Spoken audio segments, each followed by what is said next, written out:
It was a tale of two markets last week. The S&P 500 traded back into positive territory for the year briefly on Monday.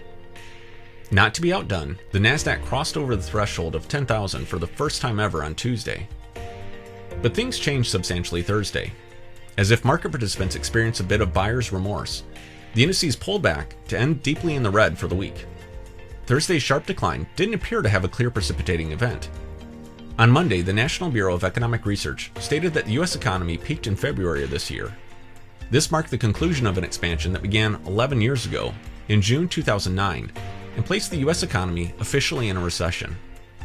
However, the markets traded higher following this report.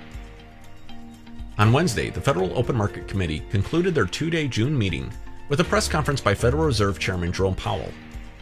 The updated dot plot, a chart the Fed has long used to indicate anticipated future interest rates, reflected a consensus that rates would likely remain near zero until sometime in 2022.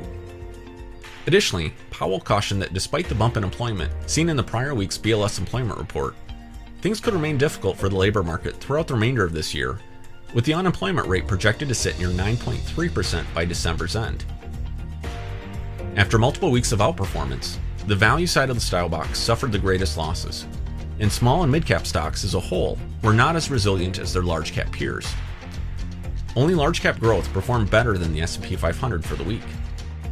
Finally, the Treasury market saw the longer end of the yield curve flatten as the 10-year ended at 0.71%, dropping 20 basis points last week.